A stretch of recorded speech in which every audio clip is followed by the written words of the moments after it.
It's time to pair the old with the new again.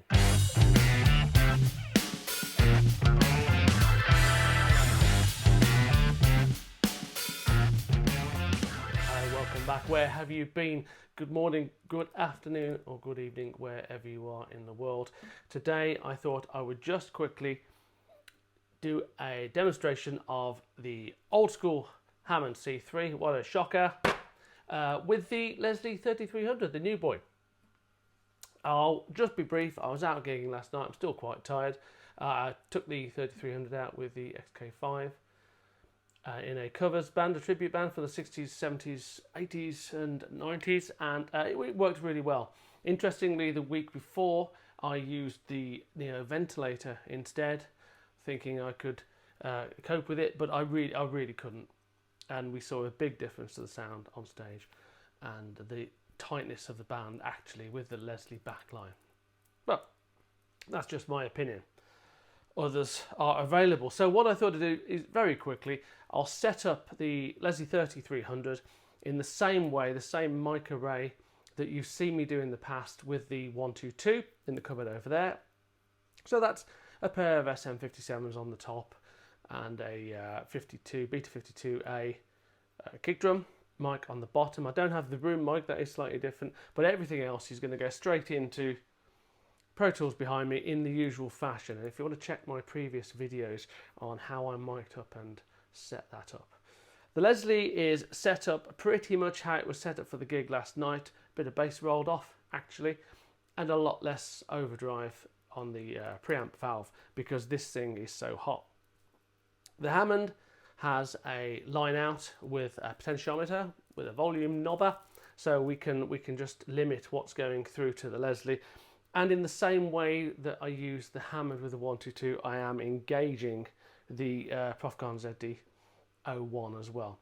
We'll do a bit of stuff after as we'll take it out. But is the 3300 a viable live replacement for the 122? So remember, Class D, I think it is. It has the transistor solid state power amp, which allows it to get up to that 300 watts, which we're all desperate for. And it has a valve, ECC83, I think it is, on the preamp, right, to give it that sort of warmth, whatever. So, enough of my yakking, we've got plenty much of that. Let's just have a go. I'll do some slow chords, I'll feed them in, speed it up a little bit, however we want to do it. Everything's engaged, so we're going for full-on beast, but let's start off polite.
go. So what do we know straight away? Well, my feeling is that they've thought about this and there is some kind of match there. If the response feels about right.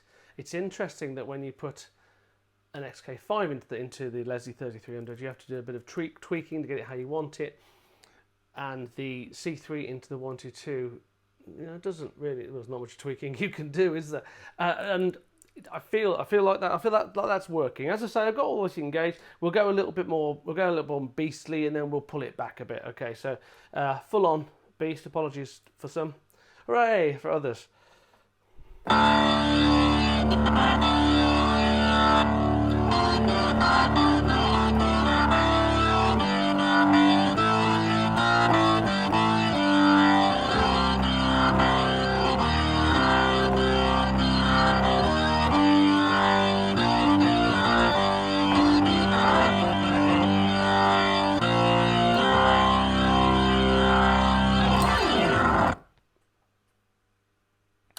And then for the sanity of everybody else.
There we go. Really not too much more to show you there.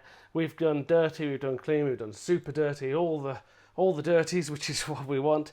We've had a listen to the 3300 against the C3, and frankly, I'd be very tempted. In fact, I would gig that. So if I was doing a big theatre gig with the C3 and the 122, I think I'd drop that 3300 in place. Bit crackly, just a little bit maybe down the bottom there when I was trying to do sensitive chords, but I mean sensitive chords and the bass sound are not, beautiful pairings. That's why we tend to run in fourths and what have you. But I think I would use that. I think I could dial in a good sound for that. As ever, let me know what you think as well. All the liking and all the subscribing is all good for me, so please do that if you do like what you see here and you do want to see more, and check back on the previous videos because there's lots of information about this. I'll see you soon. Have a nice week. It's a bank holiday Monday in the UK, so I'll be doing that. So I'll see you later. Thanks very much.